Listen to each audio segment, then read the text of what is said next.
My husband's creepy coworker started stalking me after my husband passed away, and I accidentally fell for him. When my husband Mark died in a car accident 6 months ago, I thought his weird coworker Alex would finally leave me alone.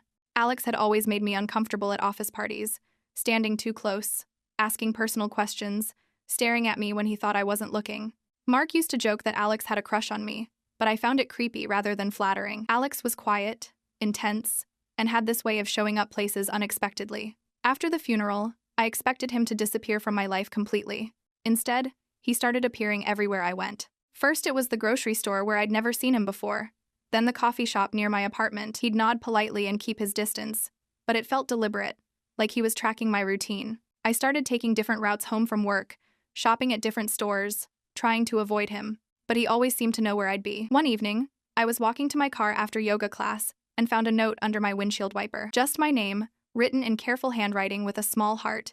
No signature, but I recognized Alex's precise lettering from office memos I'd seen at Mark's workplace. That's when I decided to install security cameras around my house and start documenting everything for a potential restraining order. But reviewing the footage revealed something strange. Alex wasn't lurking around my property or following me closely. He was always maintaining a respectful distance, and on the recordings, he seemed to be watching something else. Someone else. There was always a second figure in the background of my footage, someone who stayed in the shadows, someone Alex appeared to be tracking instead of me. In every instance where I thought Alex was stalking me, this other person was nearby first.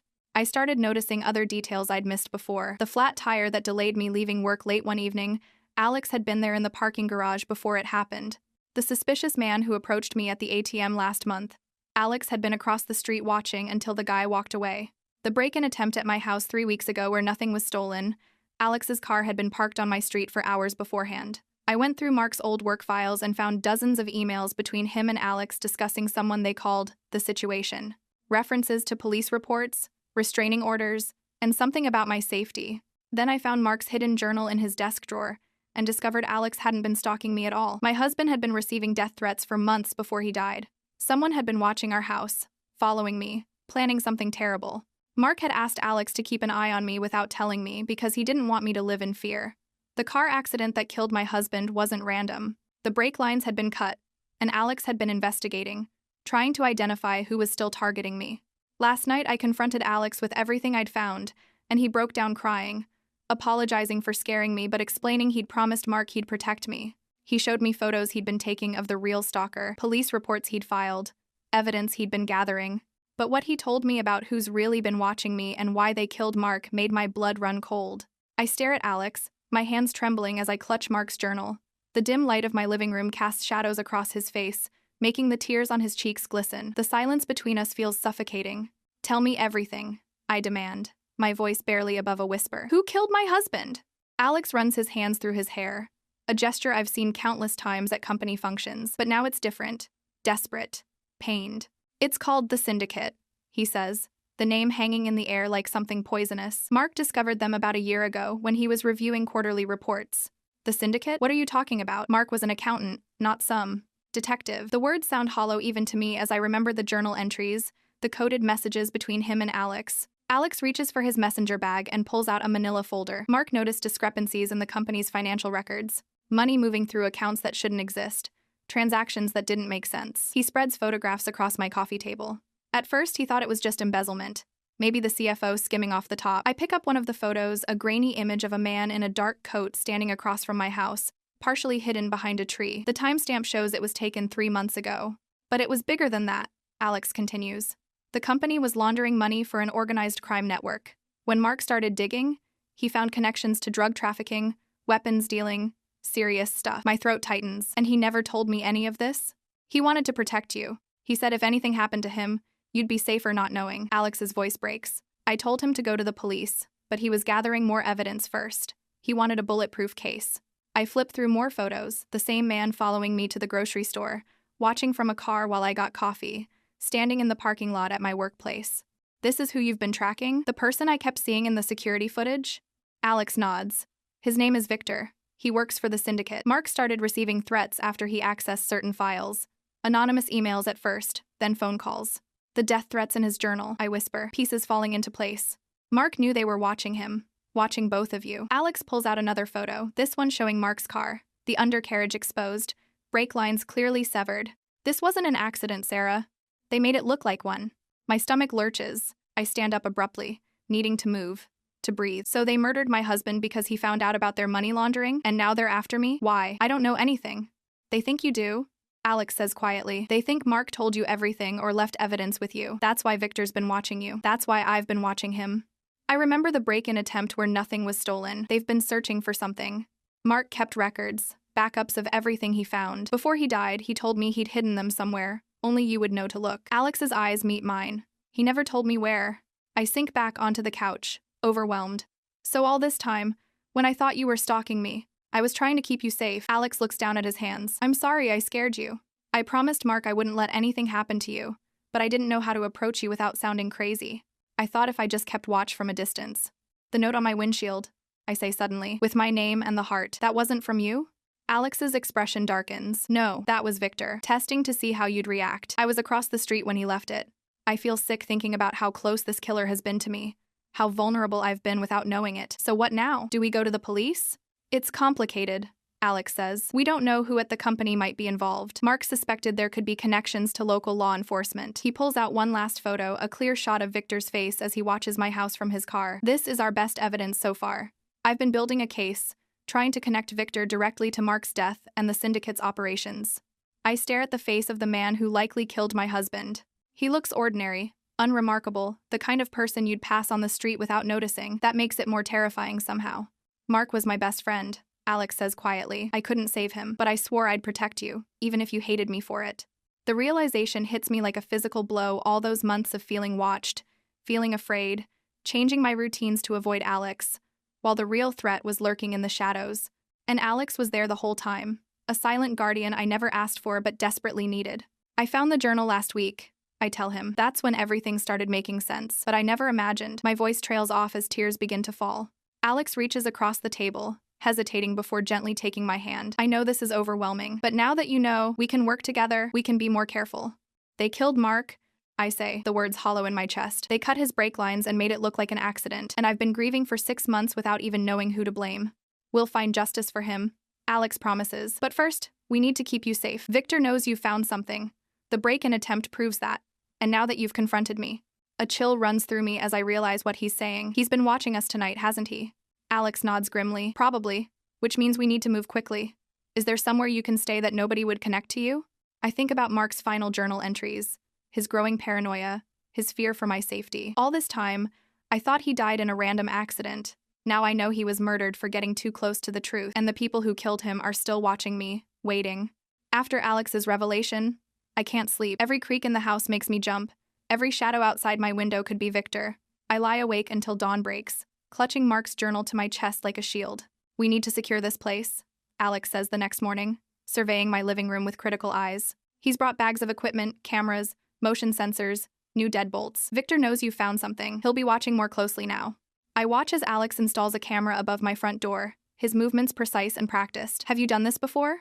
Military before corporate, he says, without looking down. 4 years in intelligence. Never thought I'd use those skills to protect my best friend's wife. The word wife hangs in the air.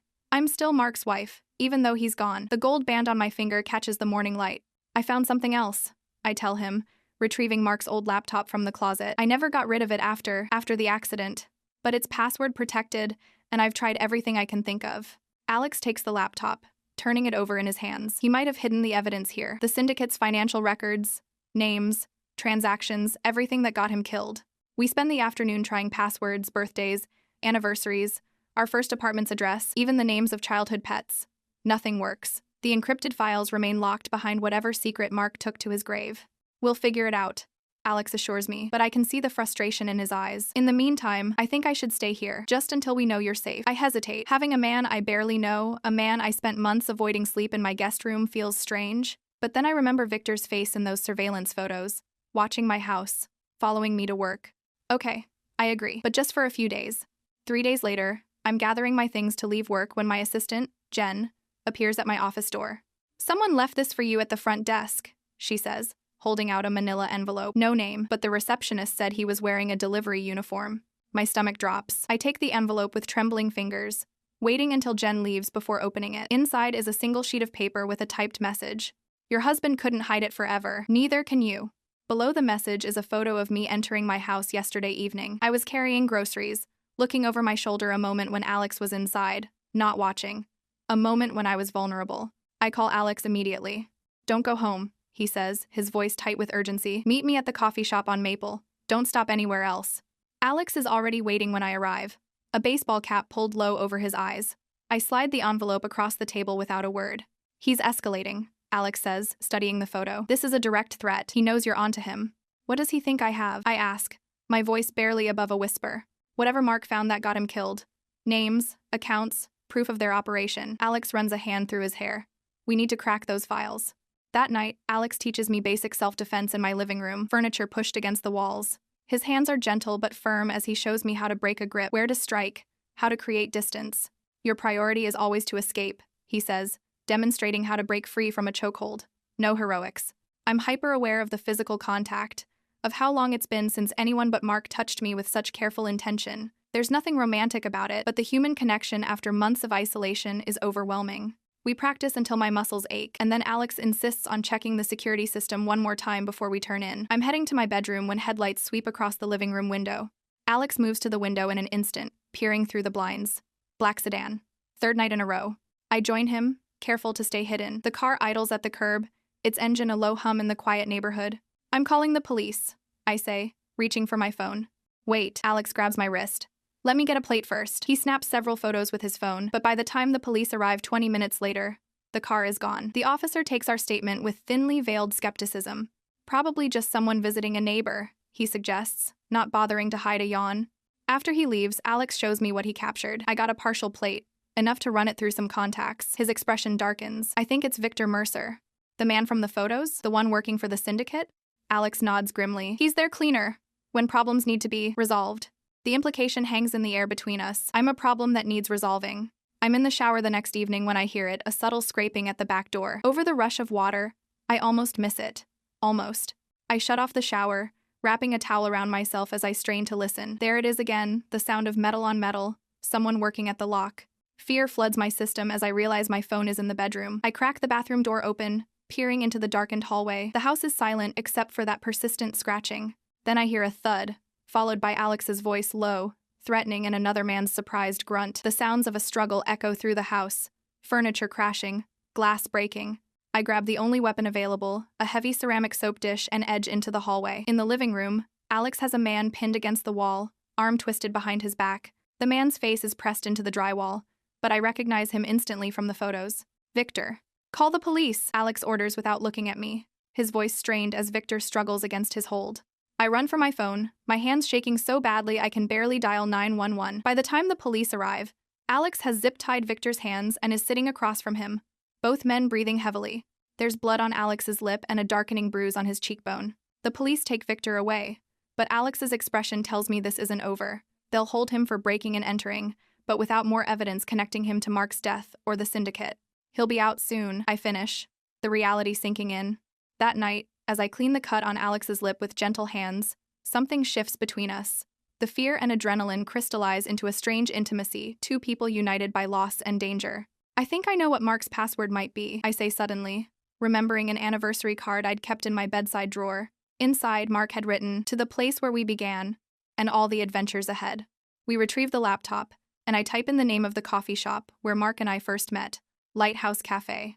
The screen flickers, and suddenly we're in. Files upon files appear, financial records, emails, photographs, all meticulously organized. And there, in a folder labeled Syndicate Members, is a list of names. Charles Whitman, CEO. Victor Mercer, Security. And a dozen others, executives, board members, people Mark trusted and worked with every day. This is it, Alex whispers, his shoulder pressed against mine as we stare at the screen. This is what got Mark killed. I feel a strange mixture of triumph and terror. We have the evidence now, but we're also in more danger than ever. What do we do next? I ask, looking up at Alex. His eyes meet mine, determined and steady. We take this to someone we can trust. I know a detective who investigated Mark's accident, Rivera. He always thought something was off about the case. As Alex speaks, I realize I'm no longer afraid of him. Somewhere between discovering the truth about Mark's death and fighting to protect his legacy, Alex has become the one person I trust completely. And that terrifies me almost as much as Victor Mercer. The morning after our break-in, I wake to find dead flowers on my doorstep. Not just any flowers, withered roses arranged in a tight bundle, tied with what looks like a watch strap. I recognize it immediately as Mark's, the one I thought had been lost in the accident. "Don't touch it," Alex says, appearing behind me. He's holding his phone, already taking pictures. Victor's sending a message. I step back, hugging myself against the morning chill. How did he get Mark's watch? The police said his personal effects were all accounted for. Someone at the scene must have taken it. Someone connected to the syndicate. Alex carefully picks up the bundle using a plastic bag, turning it over to examine the watch. The clasp is broken, probably snapped during the impact. The thought of Victor handling something so personal of Mark's makes my skin crawl. He'll be out on bail soon, won't he? Probably already is. Breaking and entering isn't enough to hold someone like him for long. Alex's jaw tightens. We need to move faster. I think it's time to talk to Detective Rivera. Detective Rivera's office is small and cluttered, with case files stacked in precarious towers and a corkboard covered in photos and red string. He's younger than I expected, maybe early 40s, with salt and pepper hair and tired eyes that have seen too much. I always knew something was off about your husband's accident, Rivera says, studying the files Alex brought. The brake line was too clean. Professional job, but my supervisor shut down the investigation, said it was just an accident. Why would they do that? I ask. Rivera leans back in his chair. That's what I've been trying to figure out for 6 months. He spreads Mark's financial documents across his desk. This is good work. Your husband was thorough. He was an accountant, I say, a hint of pride cutting through my grief. Details were his specialty. These names, Rivera taps the list from Mark's laptop. Charles Whitman is connected. Powerful friends, political donations, the kind of man who can make investigations disappear. Alex shifts forward. You think someone in the department is compromised? Rivera's silence is answer enough. He finally sighs, rubbing his face. Let me make some calls. I know people I trust. We'll need to move carefully. As we stand to leave, Rivera hands me his card. Don't talk to anyone else about this. Not even uniform officers. You call me directly if anything happens. We're halfway to the parking lot when Alex suddenly grabs my arm, pulling me close as if to embrace me. His lips brush my ear. Don't react. Someone's watching us from the second-floor window. I force a laugh like he said something amusing, letting him guide me to the car with his arm around my waist. The casual intimacy of it sends an unexpected flutter through my chest. Third window from the left, Alex murmurs. Blue suit. I resist the urge to look up as we reach my car. The moment we're inside, Alex's posture changes. Someone knew we were coming. Someone told Victor. My hands shake as I try to put the key in the ignition. What do we do now? We stick to the plan. Act normal. Alex's phone buzzes with a text from Rivera. Leave now. Not safe. Contact later.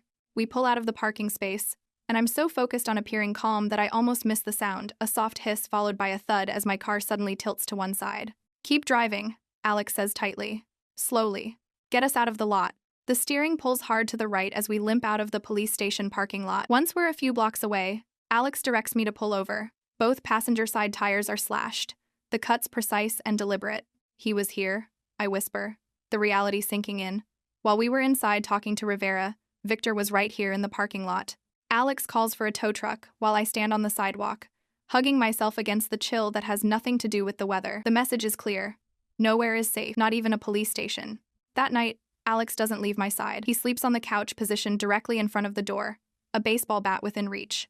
I lie awake in my bedroom, listening to every creak and groan of the house, wondering if it's Victor testing our defenses again.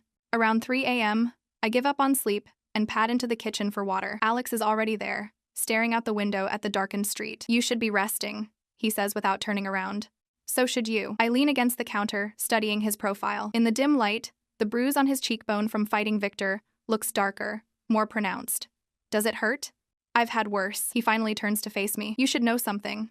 I've been suspended from work for investigating Mark's death. The company didn't appreciate me asking questions about their financials. Why didn't you tell me?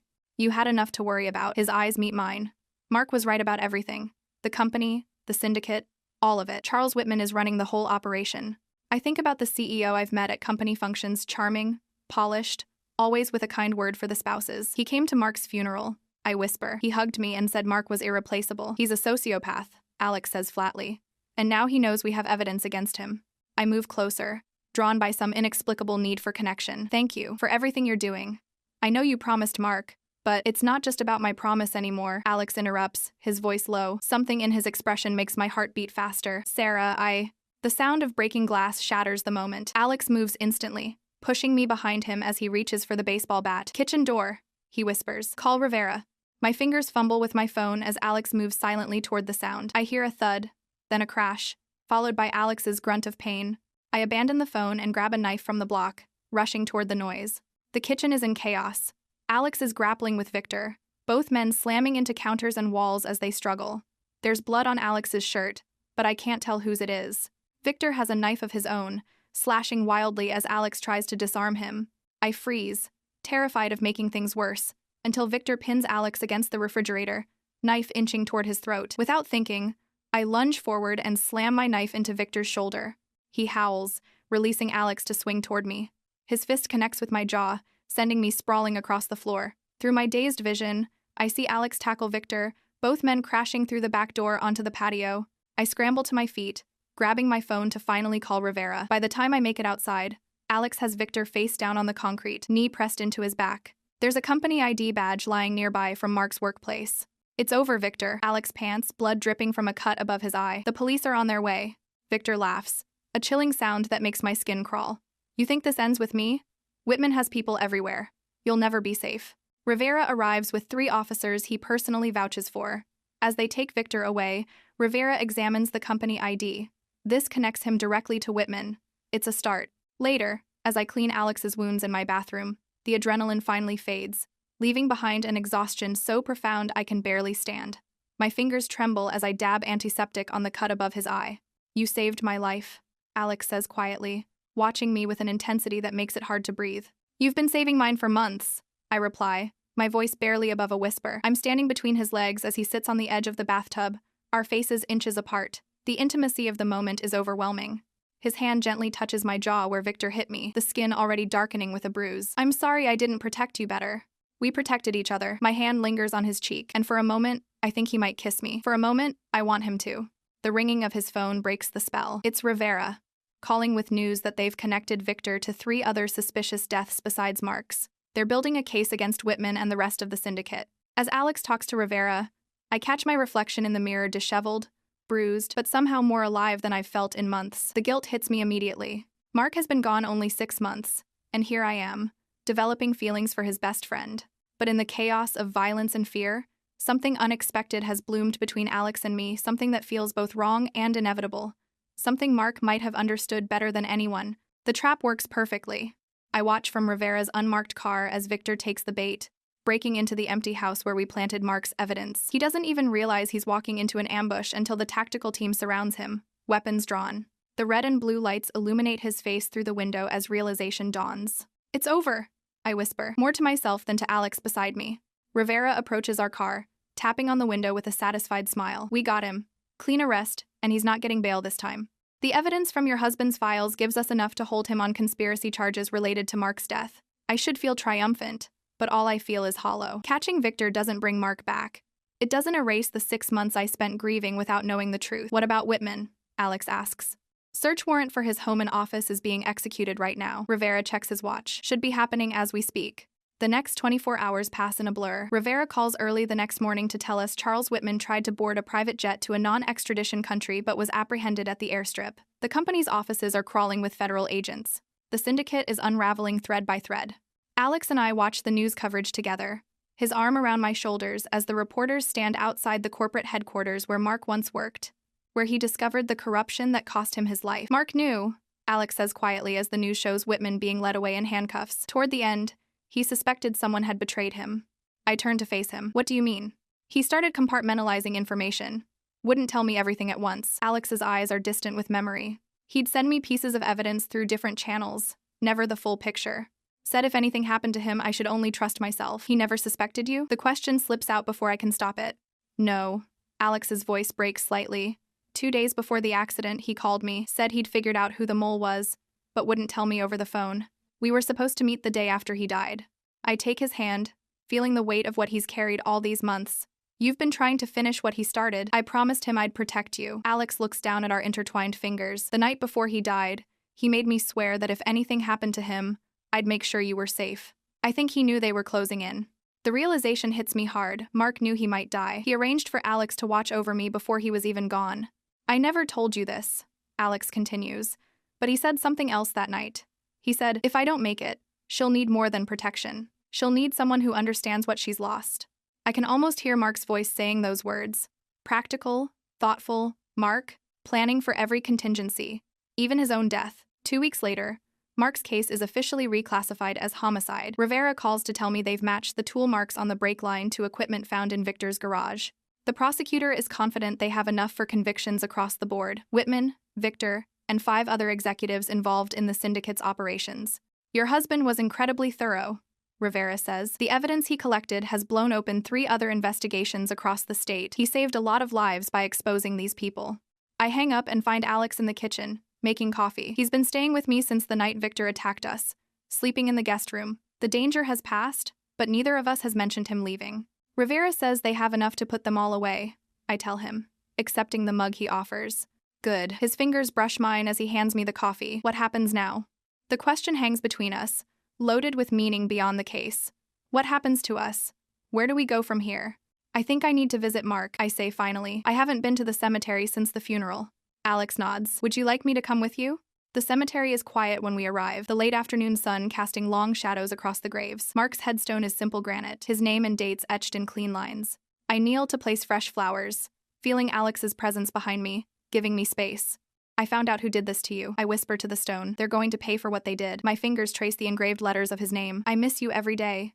Alex stands a respectful distance away, hands in his pockets, gaze fixed on the horizon. I rise and move to stand beside him, our shoulders almost touching. Thank you, I say, for keeping your promise to him, for protecting me when I thought you were the threat. I would have kept watching over you forever, he admits, even if you never knew why. The weight of those words settles between us. In another life, another timeline, I might have never discovered the truth. Alex might have remained the creepy coworker, watching from a distance, keeping his promise in silence. I think Mark would be grateful, I say carefully, that we found each other through all this. Alex turns to face me, his expression vulnerable in a way I've never seen before. Sarah, I place my fingers gently against his lips. Not here. Not yet. He nods, understanding. 6 months later, the trials are over. Whitman receives 25 years for orchestrating Mark's murder. Victor gets life without parole for carrying it out. The syndicate's operations are dismantled, their financial crimes exposed. Alex and I establish a scholarship in Mark's name for accounting students interested in financial crime investigation. It feels right, a way to honor what he died for. We're having coffee at Lighthouse Cafe, the place where Mark and I first met, the password to his files when Alex reaches across the table for my hand. I've been thinking about getting my own place again, he says, his thumb tracing circles on my palm. The guest room was only supposed to be temporary. My heart sinks, though I know he's right. The danger has long passed. There's no reason for him to stay. Unless, he continues, watching my face carefully, you'd rather I didn't leave. The question beneath his words is clear. Are we ready to acknowledge what's been growing between us? Mark wrote me a letter, I say, reaching into my purse. His lawyer gave it to me after the trial. It was with his will, marked, in case anything happens to me. I unfold the paper, the creases worn from my repeated readings. He wrote that if anything happened to him, he wanted me to find happiness wherever I could. That life was too short for regrets or what-ifs. Alex's eyes never leave mine. What do you want, Sarah? I want to stop feeling guilty for being alive when he's not. My voice breaks. I want to stop wondering if it's too soon, if I'm betraying his memory by feeling something for you. And what are you feeling? Alex asks softly. That Mark knew exactly what he was doing when he asked you to protect me. I squeeze his hand. That maybe he knew we'd need each other. Alex brings my hand to his lips, pressing a gentle kiss against my knuckles. We don't have to rush anything. We can take all the time you need. I'd like you to stay, I tell him, not in the guest room, not as Mark's proxy or my protector, just as yourself. Later that evening, we stand in front of the memorial photo of Mark I keep in the living room. It doesn't feel like goodbye, more like permission. Mark's smile seems to hold the same warmth it always did, the same generosity of spirit that defined him. He would have liked how this turned out, Alex says, his arm around my waist. I lean my head against his shoulder. Yes, I think he would. We're not replacing what I lost. We're building something new from the ruins, honoring Mark's memory by living fully in the world he helped make safer, by finding happiness in the most unexpected of places, with the man who once made me uncomfortable, who watched from a distance, who kept his promise to protect me until I could protect myself. The man who helped me find justice for Mark, and in doing so, helped me find a way forward.